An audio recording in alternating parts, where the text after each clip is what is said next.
Assalamualaikum warahmatullahi wabarakatuh. We are from Group 7, want to present the material about teaching writing. Let's go! The first point is reasons for teaching writing. There are some reasons for teaching writing. The first is writing gives them more thinking time than they get when they attempt spontaneous conversations. Jadi, menulis memberi mereka lebih banyak waktu untuk berpikir daripada apa yang mereka dapatkan ketika mereka mencoba dalam percakapan yang dilakukan secara spontan. Seperti yang kita ketahui, sesuai dengan istilahnya, percakapan spontan tentunya dilakukan secara spontan dan tidak memiliki banyak waktu untuk berpikir. Tidak seperti menulis, di mana menulis memiliki lebih banyak waktu bagi kita untuk berpikir. And then the second point is thinking writing is helpful to make a distinction between writing for learning and writing for writing. Jadi kegiatan menulis dibedakan menjadi dua, yakni writing for learning dan writing for writing. Kegiatan writing for learning biasanya yakni menggunakan bahasa itu sendiri yang menjadi fokus utamanya, namun tidak hanya mencakup penggunaan bahasa yang tepat, tetapi juga tata letak, gaya, dan juga efektivitas. Sedangkan kegiatan writing for writing diarahkan untuk mengembangkan keterampilan seseorang sebagai penulis. Tujuan utama dari kegiatan writing for writing ini adalah agar siswa menjadi lebih baik dalam menulis apapun jenis tulisannya. And then the second point is writing issues. There are 3 issues in writing, include genre, the writing process, and building the writing habit. Jenis tulisan yang kita minta kepada siswa tergantung pada usia, tingkat, gaya pembelajaran, dan tingkat minat mereka. Sebagai contohnya adalah, pada kelas bisnis, kita tidak mungkin meminta mereka untuk menulis puisi tentang ibu mereka kecuali ada alasan khusus mengenai kegiatan ini. Nah, dalam membantu siswa agar berhasil dalam menulis dengan gaya yang berbeda, kita perlu mempertimbangkan 3 isu yang berbeda pula. The first is genre. A genre is a type of writing which members of discourse community would instantly recognize for what it was.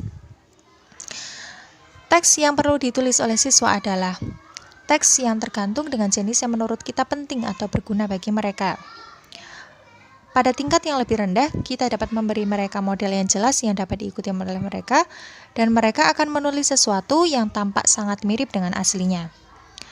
Tulisan yang dibimbing seperti itu akan membantu siswa dalam menghasilkan suatu teks yang bagus meskipun dengan bahasa Inggris yang terbatas. Ketika tingkat bahasa mereka meningkat, maka kita perlu memastikan bahwa tulisan mereka mulai mengekspresikan kreativitas mereka sendiri, bukan meniru. And then the second point is the writing process.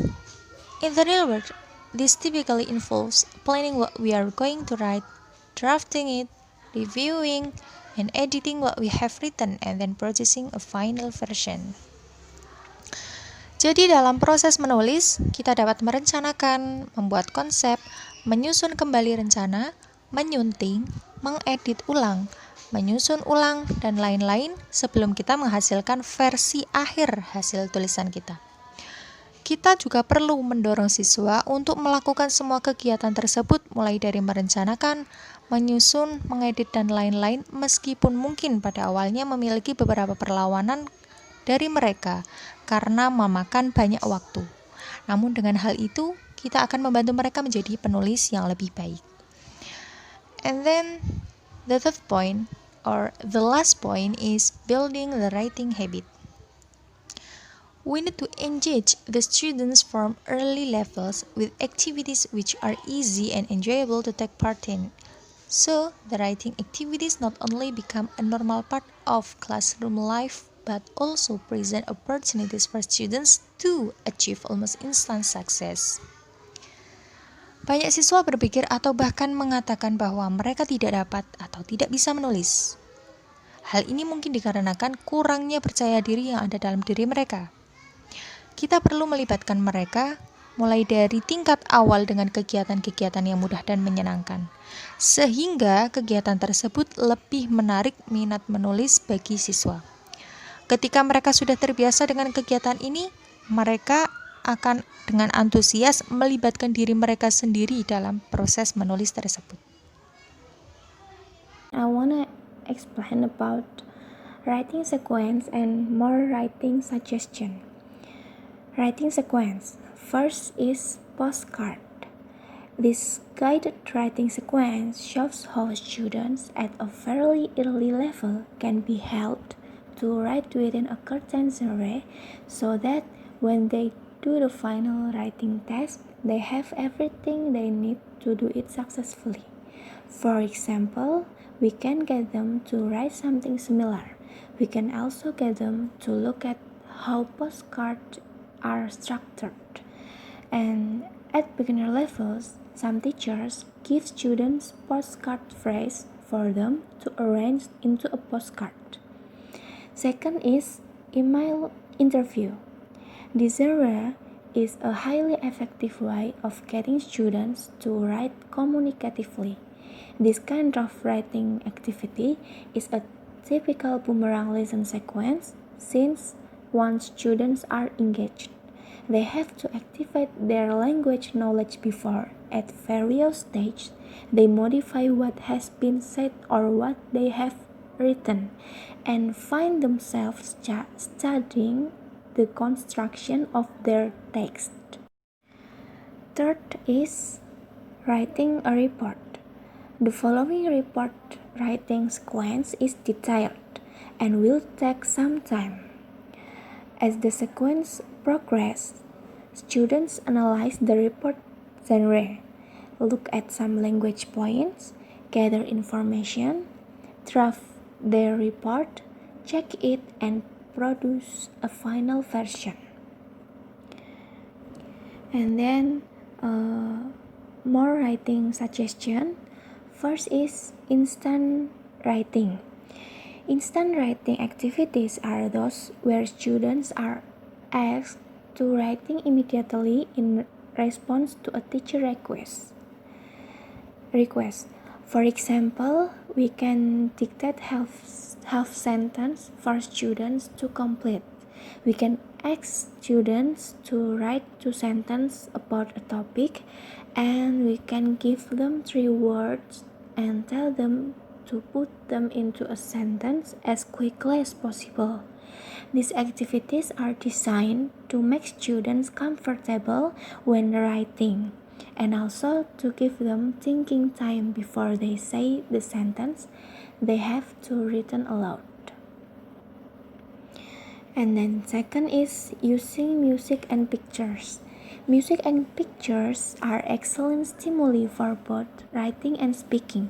For example, we can play a piece of music and dictate the first sentence of a story and then have the students complete the story based on the music we play them. And these activities are designed to get students writing freely in an engaging way. Third is newspaper and magazines. These activities can engaging writing practice. For example, we can get students to look at a range of different articles and ask them to analyze how headlines are constructed and how articles are normally arranged. And fourth is brochure and guides. This is potentially just as engaging for children and teenagers as writing serious pieces of work. For example, we can get students to look at a variety of brochures to analyze how they are put together. Fifth is poetry. Write a poem can allow the students to express themselves. Poetry writing is especially appropriate for younger learners who are usually not afraid to have a go in the way suggested above, but is appropriate for older learners too, since it allows them to be more creative than is permitted in some other activities. Next is collaborative writing. Collaborative writing is defined as an activity in which students interact, negotiate meaning, and make joint decisions throughout the writing process and produce a single text with shared responsibility and co-ownership. For example, we can have them build up a letter on the board where each line is written by a different student. And next is writing to each other. The email interview is an example of getting students to write to each other. They can also write emails or any other kind of message which has to be answered. And the last is writing in other genres. There are countless different genres that students can write in apart from those mentioned so far. We can have students write personal narratives and other stories. Students can write discursive essays in which they assemble arguments both for and against a proposition, work out a coherent order for their arguments, study various models for such an essay, and then write their own. And all these ideas depend for their success on students having a chance to share ideas, look at examples of the genre, plan their writing, and then draft and edit it. I'd like to explain about ways to correct written work. Most of students find it very disappointing if they get a piece of written work back and it's covered in red ink, underlinings, and crossing out. It's powerful visual statement of the fact that the written English is terrible. Jadi kebanyakan siswa itu nggak suka kalau pekerjaannya banyak dicoret atau digarisbawahi atau dinilai dengan tinta warna merah. Bagi mereka itu sangat menjatuhkan motivasi mereka dan mereka merasa bahwa mereka itu nggak bisa, hasil pekerjaan mereka itu buruk.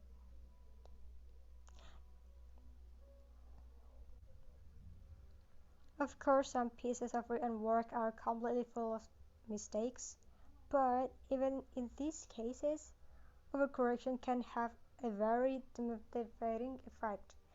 Rather than this, the teacher has to achieve a balance between being accurate and truthful on the one hand and treating students sensitively and sympathetically on the other. Jadi memang banyak, ya nggak banyak juga, beberapa pekerjaan terkadang penuh dengan kesalahan, tapi dengan melakukan terlalu banyak koreksi, memberikan terlalu banyak koreksi atau overcorrection, itu bisa menurunkan motivasi siswa untuk belajar. Nah, guru itu harus menyeimbangkan antara berlaku jujur dengan membenarkan mereka dengan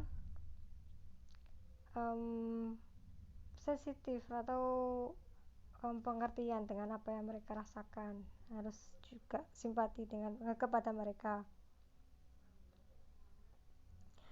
Nah, salah satu cara yang baik untuk mengkoreksi pekerjaan siswa yang pertama adalah to tell the students that for a particular piece of work they're only going to correct mistakes of punctuation or only spelling or only grammar etc. Jadi Yang pertama, memberitahu murid bahwa yang akan guru koreksi itu hanya tanda bacanya saja, atau ejaannya saja, atau grammarnya saja.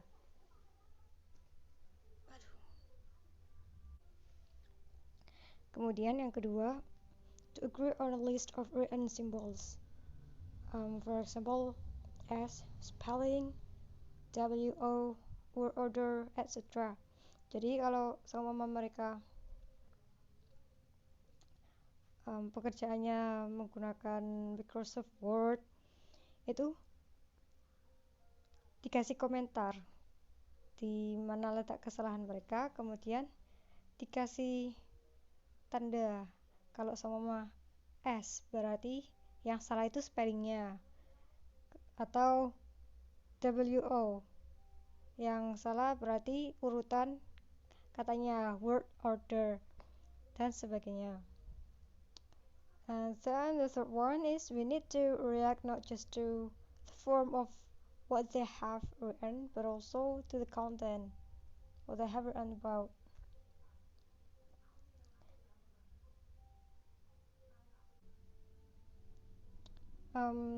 Kita nggak hanya mengkoreksi atau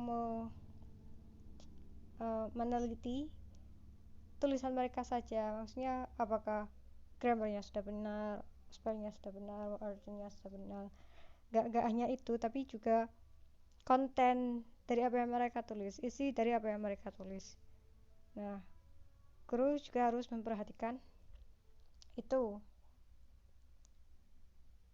dan memastikan bahwa mereka sudah melakukannya dengan benar. The last material is handwriting.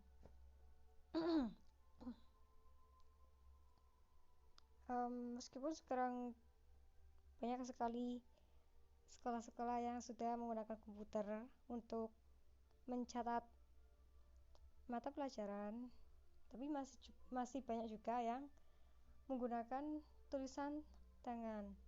Nah, untuk murid-murid yang kesulitan menulis dengan benar, maksudnya dengan bisa dibaca oleh orang lain, guru tidak harus menuntut murid untuk menulis bagus, tapi harus memastikan bahwa apa yang ditulis oleh murid tersebut bisa dibaca oleh murid dan rapi.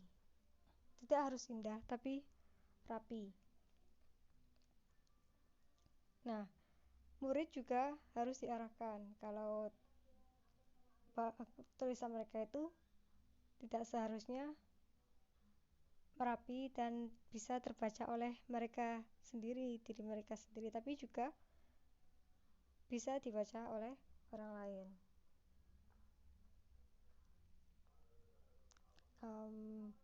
While handwriting is a matter of style, teachers should expect students to write clearly and legibly. In some cases, they may need special help with forming letters. Nah, jadi seperti itu. Tulisan tangan itu memang stylenya banyak, tapi guru harus mempunyai ekspektasi bahwa murid bisa menulis dengan benar dan jelas. Mungkin dalam beberapa kasus mereka butuh diarahkan atau ya dibantu dalam membuat huruf, dalam menulis huruf. Sekian, thank you.